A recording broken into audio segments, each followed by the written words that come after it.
Assalamualaikum warahmatullahi wabarakatuh. Perkenalkan, saya Wahyu Rizky Adiat Mararjo dari kelas B2 Praktikum. Di sini saya akan menjelaskan tentang sistem muskuloskeletal. Apa itu sistem muskuloskeletal? Yaitu sistem yang berperan dalam penunjang, melindungi, dan memopong tubuh. Sistem ini terdiri dari tulang, otot, dan sendi yang membentuk kerangka atau skeleton. Yang pertama, yaitu tulang. Tulang merupakan sebuah jaringan ikat usus yang saling berhubungan membentuk persendian. Yang pertama, ada tulang aksial. Tulang aksial terdiri dari bagian A, tulang kepala atau kranial. Terdiri dari tulang frontal, tulang temporal, tulang air mata, tulang nasal atau tulang hidung, tulang pipi, tulang rahang atas, tulang rahang bawah, zigomatik, occipital, dan parietal. Bagian B, tulang belakang. Tulang belakang terdiri atas 7 ruas tulang belakang, 12 ruas tulang punggung, 5 ruas tulang pinggang, 5 ruas tulang kelangkang, 4 ruas tulang ekor. Pada bagian C, ada tulang rusuk dan sternum. Terdiri atas tulang hulus, tulang badan, tulang pedang-pedangan, 7 pasang tulang rusuk sejati, 3 pasang tulang rusuk palsu, 2 pasang tulang rusuk melayang. Yang kedua, ada tulang apendikular. Terbagi atas tulang eksternitas atas dan tulang eksternitas bawah. Eksternitas atas terdiri dari humerus atau tulang lengan atas, ulna, tulang hasta, radius, tulang pengumpil, karpal, metakarpal, falanges. Sedangkan eksternitas bawah terdiri dari femur atau tulang paha, palela atau tulang tempurung lutut, tibia, tulang kering, fibula, tulang betis, tarsal, tulang pergelangan kaki, metatarsal atau tulang kaki, falanges atau jari kaki. Fungsi dari tulang itu sendiri yaitu yang pertama, memopang tubuh, 2. memberi bentuk pada tubuh, 3. melindungi organ vital dalam tubuh, yang keempat, membentuk sel darah merah, yang kelima, alat gerak pasif, yang keenam, tempat melekatnya otot. Berikut ada beberapa tipe jaringan otot. Dibagi menjadi 3, yaitu yang pertama, otot polos.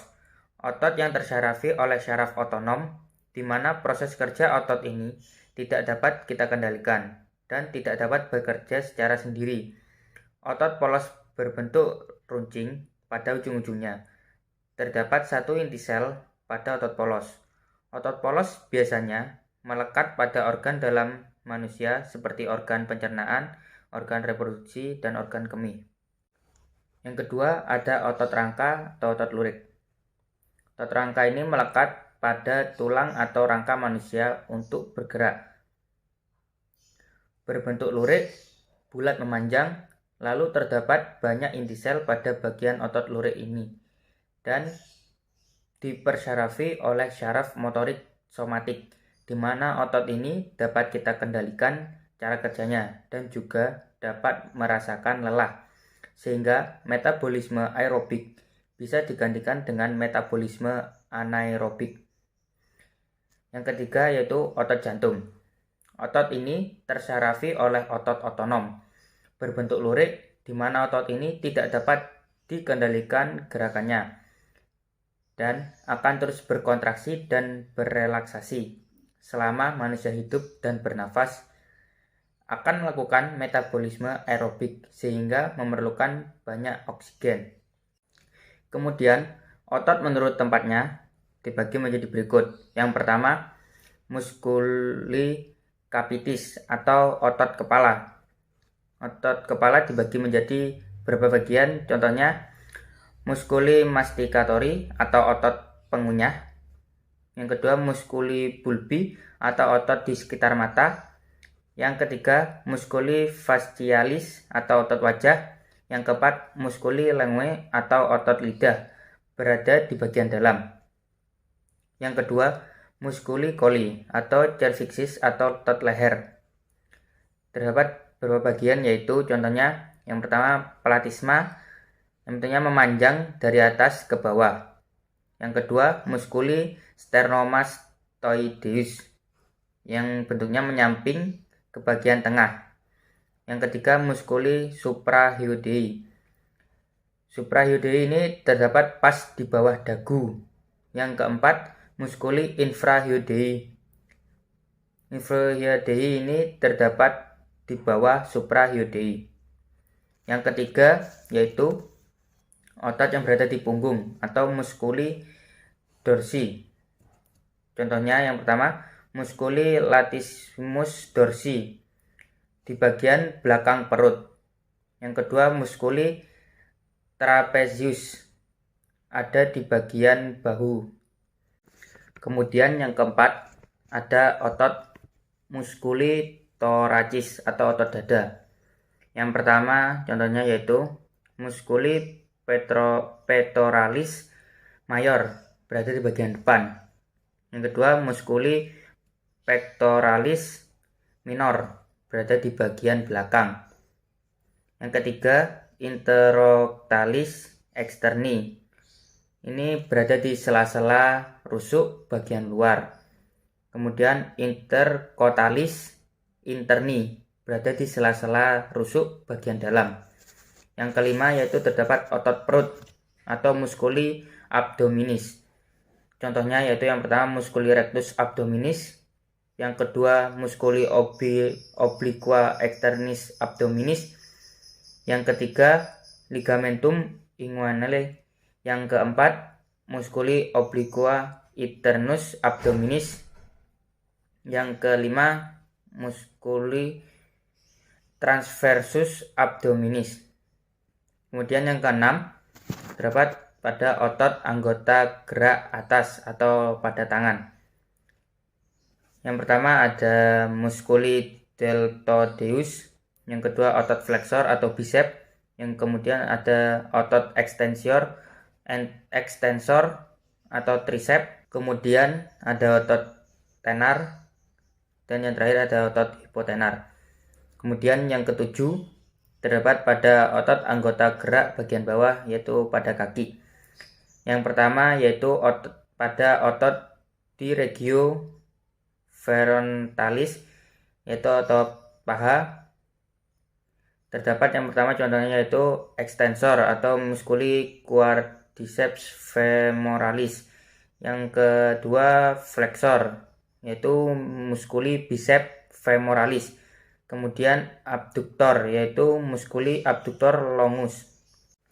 Kemudian otot di regio ururis atau betis. Yang pertama yaitu di extensor yaitu depan, kemudian flexor belakang, kemudian otot triceps surae, ada musculi gastrocnemius, kemudian ada musculi soleus, kemudian ada tendon calcanei, kemudian atau tendo Achilles. Kemudian sendi. Ada beberapa macam sendi. Yang pertama yaitu sendi mati atau synarthrosis. Sendi ini tidak mempunyai celah sehingga tidak memungkinkan terjadinya pergerakan. Contohnya pada bagian tengkorak. Kedua, sendi kaku atau amfiarthrosis. Sendi yang dipergerakkan namun terbatas. Contohnya pada ruas tulang belakang. Kemudian yang ketiga, sendi gerak, yaitu yang dapat digerakkan secara bebas. Sendi gerak ini dibagi menjadi berikut. Yang pertama, sendi engsel. Pergerakan tulang satu arah pada lutut dan siku. Kemudian yang kedua, sendi pelana, yaitu salah satu tulang dapat digerakkan kedua arah. Contohnya pada ruas jari dengan telapak tangan. Kemudian yang ketiga, sendi geser, yaitu terjadi gerakan pergeseran pada tulang. Terdapat pada ruas tulang belakang. Kemudian sendi putar, yaitu dapat bergerak karena memiliki poros pada tulang yang lain. Contohnya pada tulang hasta dan tulang pengumpil. Kemudian yang terakhir sendi peluru, yaitu berbentuk benggol sehingga tulang dapat digerakkan ke segala arah. Contohnya pada tulang lengan dengan tulang gelang bahu. Kemudian pada tulang paha dan tulang gelang pinggul. Lalu ada tendon. Tendon merupakan ikatan jaringan fibrus yang dari otot dan menempel kepada tulang. Kemudian ada ligamen. Ligamen yaitu susunan serabut jaringan ikat, kenyal, dan fleksibel, mempertemukan kedua ujung tulang.